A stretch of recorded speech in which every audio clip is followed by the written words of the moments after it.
Wherever you are,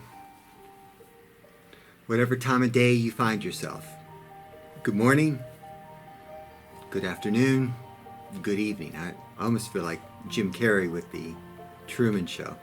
I won't say good night, but we've all been in some level or another in a form of lockdown, whether it's physically or spiritually. And we've been going through this social distancing. God bless you, whatever your circumstances are at this moment. Okay? We just finished our first Sunday morning personal devotion time from 9 till noon, where people could come in to the church and just have some quiet time in the sanctuary with some music being piped in, and could have communion if people want. At no point did we have more than 2 people in the sanctuary, so it worked out really well. People were able to connect and to share and to support each other. Akemi Wells was in the sanctuary with me to receive people, and Willie was in the entryway, offering his hospitality and opening the door for people, and of course had his coffee for people. I really appreciated the time, and I think those who came really did as well. Tammy wasn't here this morning. I asked her to stay home because she's a new grandmother again. She has her first grandson. Cooper is his name, so we celebrate with Tammy and Greg and the family. But we want her to be able to hold her little grandson and not take any risk of catching this virus. So there was the 3 of us, Akemi and Willie and I, and I felt it really served its purpose. We even at one point had a family show up in a car with their children, and they all stayed in the car, and we went out there, Akemi and I did, and we served them communion and had prayer with them. It was sweet. For me, what has unfolded here this morning is Sabbath. It is. I love hearing how people are being real intentional about reaching out to each other these days. I see more families out walking than I ever saw before with their kids. It's kind of cool. Our elders and our deacons have been mobilized to help us all stay in touch and to be calling members and friends of the church during the week just to ask you, how are you doing? And is there anything we can be doing for you? We don't mean to bother you. We just want to stay connected. And so we're just approaching it in a very simple way. We just want you to know we're family and we need each other.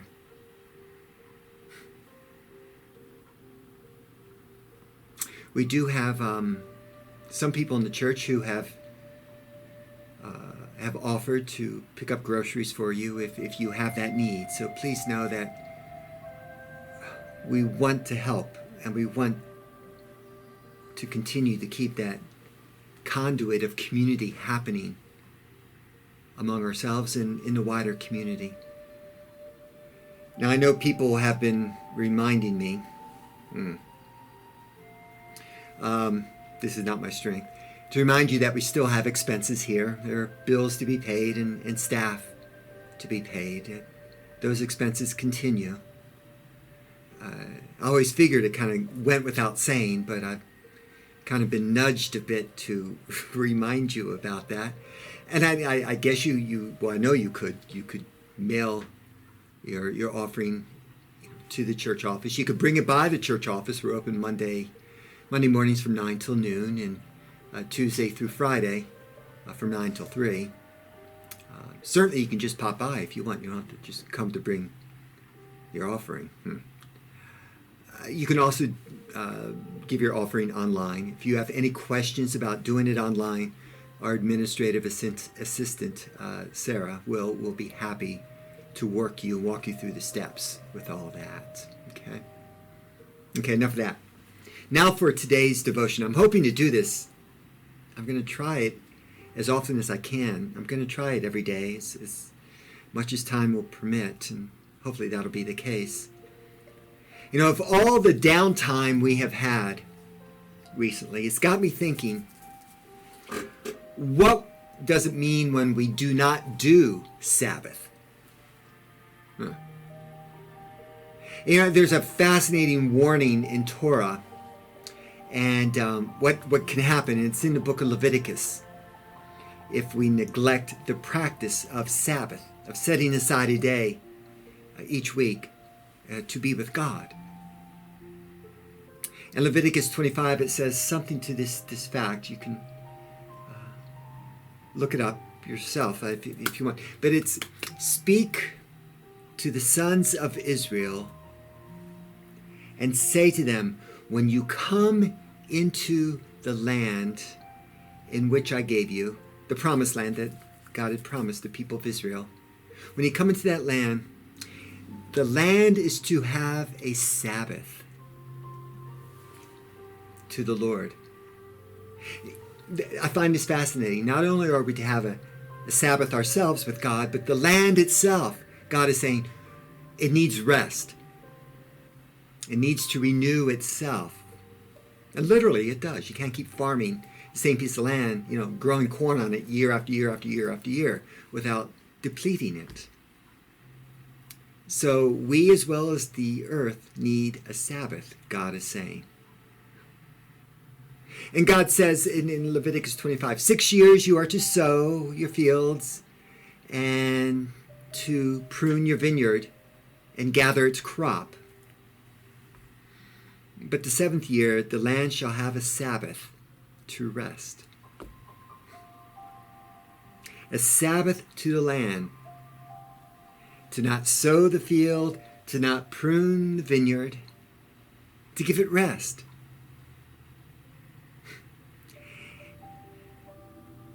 On that 7th year, let the land lie fallow,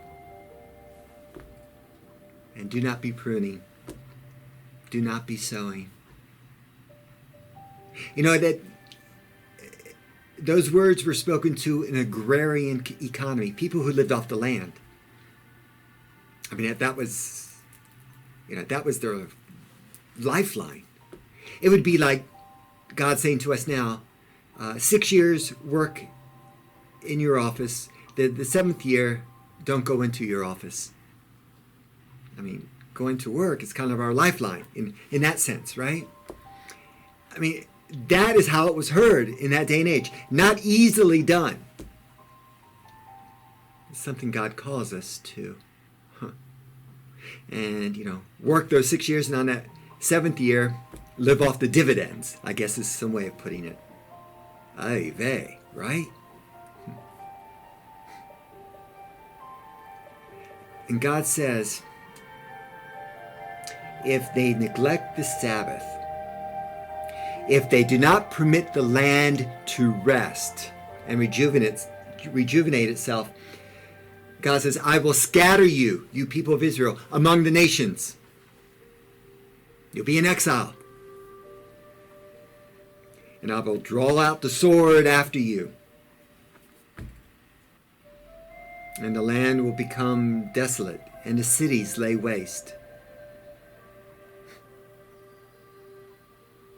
Which is kind of interesting because a lot of cities in this world look pretty empty right now.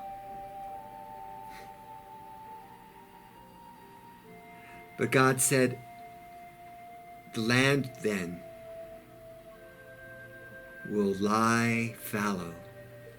The land will have its Sabbath that you were not willing to give to it.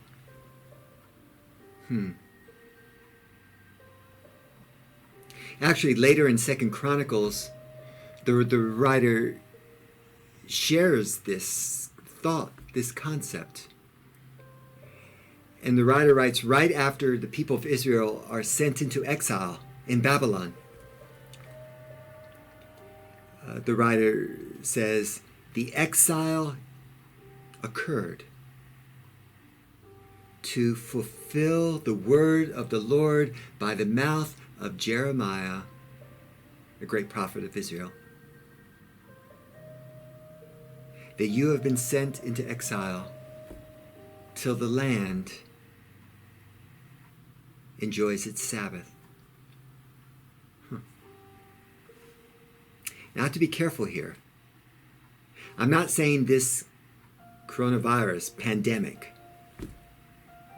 is somehow God's punishment upon us for our workaholism and our busyness and our hurriedness that I've been speaking about the past several weeks.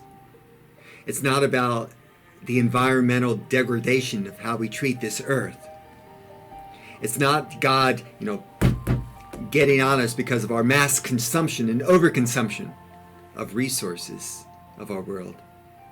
I mean, if this disease, this pandemic, has a spiritual source, I'd lay it at the feet of the Satan rather than at the feet of Jesus of Nazareth. Because every example throughout the Gospels where we see Jesus' interaction with death and disease, every time death and disease is seen as the enemy to fight, and not seen as the will of God.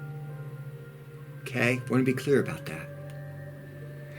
It's not like this pandemic is of a divine plan. People talk out it's the end of the world, and this is not God's plan. We don't see that in Scripture. We don't see it certainly in the life and the teachings of Jesus. Okay? There is, though, something to be said about a forced Sabbath, a sabbatical season that comes upon us for our well-being and for the earth. Wayne Mueller, author, once said, I can't remember the book now, but I can remember the quote. He said, if we neglect the Sabbath, if we neglect it often, we will get sick. We will get ill, perhaps even injured, because we're not taking care of ourselves. We're not embracing the design that God has given us. 6 days on, 1 day off, to be with God. That kind of nonstop life, though, that doesn't have a Sabbath, Mueller says, results in illness, results in injury often. And that injury and illness ends up kind of becoming our Sabbath. Sometimes against our will. A forced season of rest is how Mueller puts it. Sabbath is coming for you as a discipline or as a delight. It's your choice how to receive it. It sounds kind of ominous, but it's not. It really isn't. God knows how deeply the need is within our human heart to need rest, to be in rhythm with His Son, to have Sabbath. If God can take the cross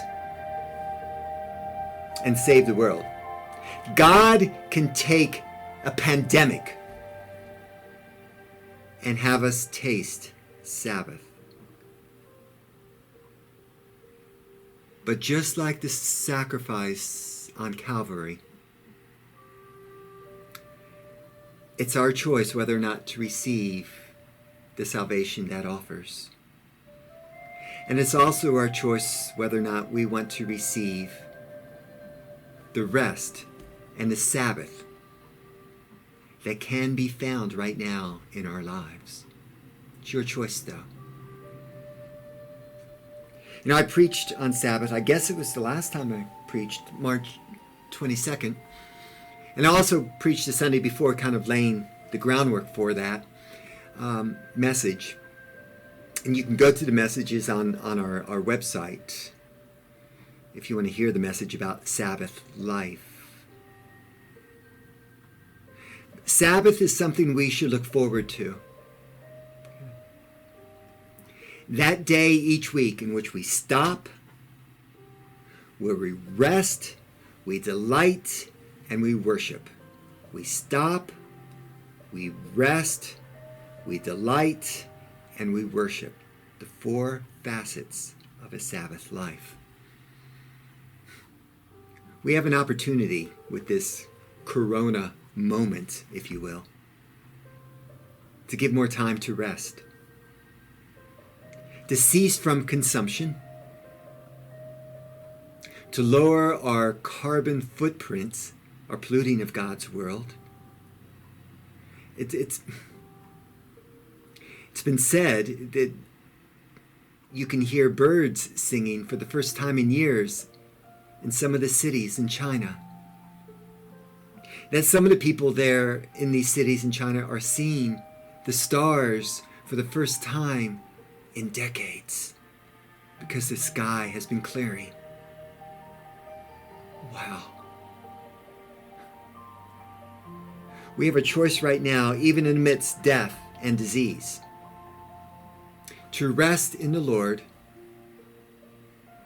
as an act of trust in the Lord, and to take this moment where the pace of life has certainly been hindered, our hurried pace of life, and to find Sabbath moments. I hope you will find those moments in your life. As I end here, I want to take a moment for you to pray with me, kind of as we gear up for this week, okay?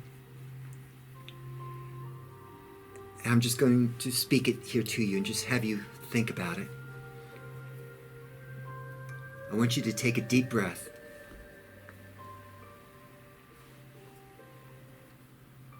And feel that oxygen come into your body. And exhale the anxiety, the fear, the exhaustion.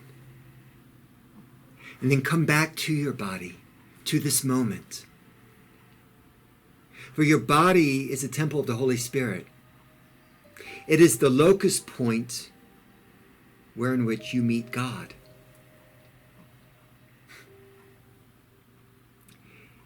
So if there's anything in your body that is not of God, be it tension, anxiety, pain, grief, illness, breathe it out to God.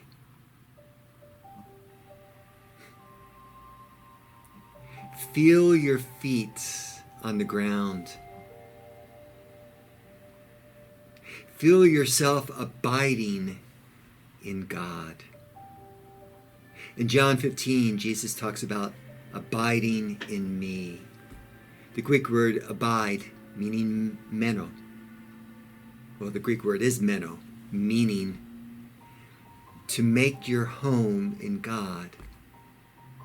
To come to rest in God as God rests in you. Take this moment to rest in God, please. God so loves you. Give God not only your fear, but give God your trust, your gratitude. And whatever comes, comes. Take this moment to rest. Because when all is said and done, God has us in His hands. Peace be with you all. My prayer is, until we meet again tomorrow, my prayer is Paul's prayer to the Thessalonians. May the God of peace give you peace at all times and in every way. May the Lord be with you all. God bless you. Take care of yourselves. Be kind to one another.